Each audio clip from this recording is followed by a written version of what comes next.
Mercredi 20 juillet 2022, c'est le début d'une nouvelle journée de cauchemar d'un adolescent de 12 ans installé il y a environ 4 jours au Champ de Mars, la plus grande place publique de la capitale haïtienne.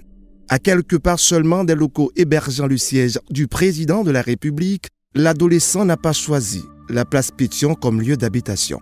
Mais les affrontements entre les gangs 400 Marozo et Chiens Méchants dans la plaine du cul-de-sac ont ôté la vie à son père.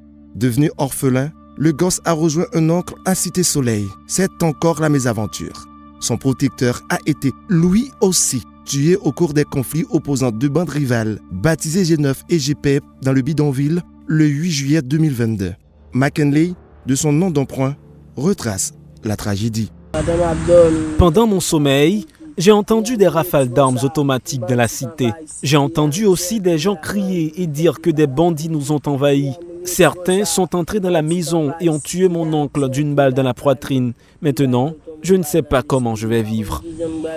En Haïti, l'insécurité frappe à toutes les portes. Les gangs évoluant à Port-au-Prince bénéficient de l'impunité quasi totale. Le Réseau national de défense des droits humains, RNDDH, a, dans un rapport, fait état d'environ 300 morts et de 160 blessés lors de la récente guerre des gangs à Cité-Soleil. Environ 200 gangs armés sont en train d'opérer dans le pays et c'est dans ce contexte que n'importe qui peut être victime de n'importe quel acte attentatoire à sa vie ou à ses biens. Il y a beaucoup de policiers aussi qui sont ciblés et qui sont assassinés. La bataille des groupes armés pour le contrôle de territoire se multiplie au même rythme que les zones rouges à travers Port-au-Prince et ses environs. Dans plusieurs endroits, des agents de l'ordre hésitent à y mettre le pied à cause de l'insécurité. On peut passer Torcelles. J'ai peur de traverser Torcelles, car c'est une zone rouge, en particulier pour les policiers. 24 juillet 2022, nous voici chez Georges, de son nom d'emprunt. À peine rentré du boulot, l'agent 2 essouffle un tout petit peu après une journée de fatigue.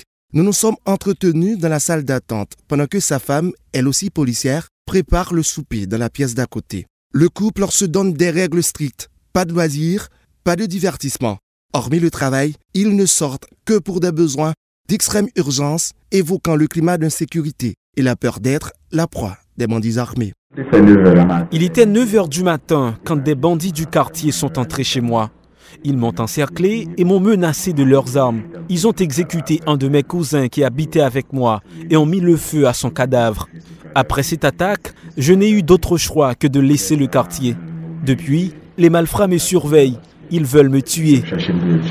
En Haïti, l'insécurité asphyxie l'institution policière. Le directeur général de la PNH, France LB, en a fait le constat et avoué le 9 mai dernier que les cas d'abandon dans les rangs de la police dépassent le millier. Certains auraient même quitté le pays, selon Jean Elder Lundi, coordonnateur général du syndicat de la police nationale d'Haïti, SPNH 17. Il avance pour cause l'insécurité. Au niveau SPNH 17, nous faisons marche. Au niveau du SPNH 17, nous avons organisé par le passé des marches contre l'insécurité. Des policiers sont tués, des menaces pèsent sur nous. Il y a des policiers qui sont obligés de fuir le pays. Pas bon. La mission de la police nationale d'Haïti se résume en ces mots: protéger et servir. Une mission difficile et presque impossible, selon Jeff Cadichon.